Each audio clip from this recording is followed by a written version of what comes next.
Bonjour, c'est IQ91. Voici l'analyse technique du CAC 40 pour la journée du mercredi 25 août 2010 pour le site boursicoté.com.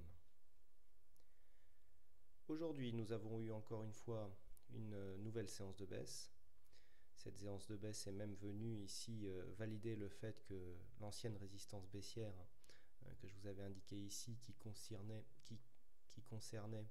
la précédente tendance, ici ne servira pas de support ou de point de retournement haussier, puisque nous avons aujourd'hui franchi cette ligne, et que donc ce ne sera pas un pullback qui pourrait, comme je l'avais à un moment pensé, faire office de point de retournement.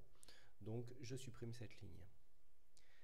La séance du jour a donc bien été baissière. Nous avons ouvert à 3482,53.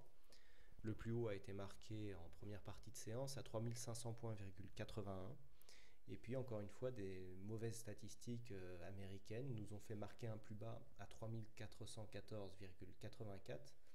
Et puis un peu comme hier, les cours sont remontés pour venir clôturer à 3450 points,19. Donc nous perdons tout de même 1,17% sur le CAC 40. 40 points de perdu, presque 41. C'est encore une belle séance de baisse. Nous avons encore une fois des volumes supérieurs à la moyenne.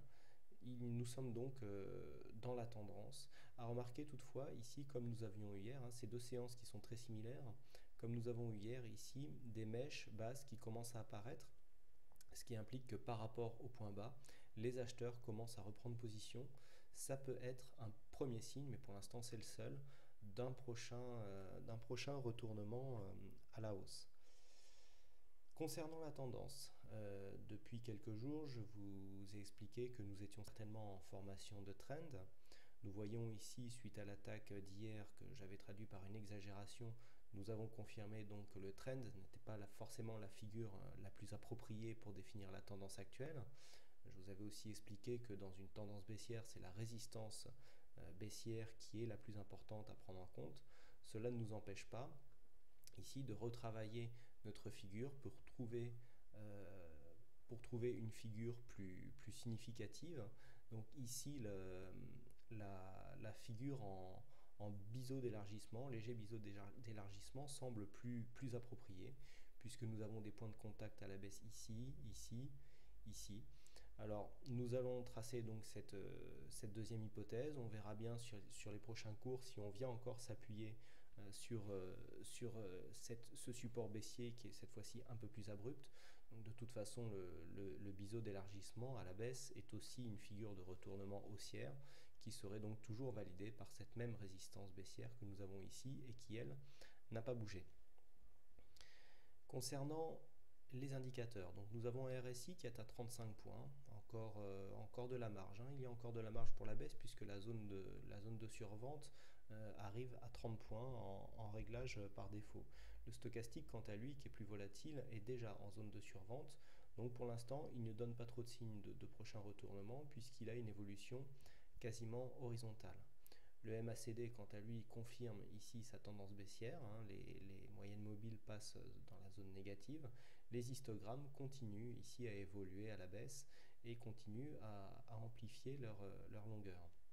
Nous avons une augmentation des volumes, donc pour l'instant, pas vraiment de signe d'essoufflement de cette tendance baissière qui, je vous rappelle, dure depuis maintenant quelques séances. C'est la 5e séance consécutive qui confirme ici cette tendance, malgré ici le harami que nous avons vu invalidé.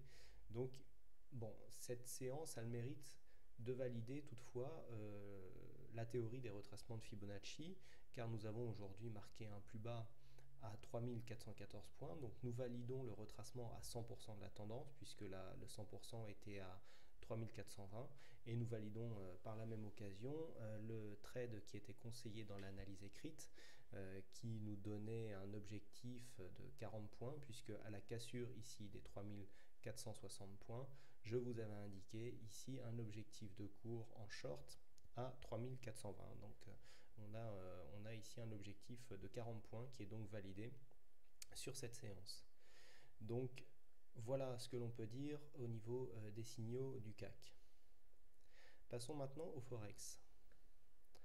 Pour le Forex, nous avons eu, par rapport à l'analyse que je vous avais postée hier soir, nous avons eu ce matin ici une cassure des 1,2660 qui a validé l'objectif haussier des 1,2720 qui était l'objectif en cas de cassure ici de cette résistance.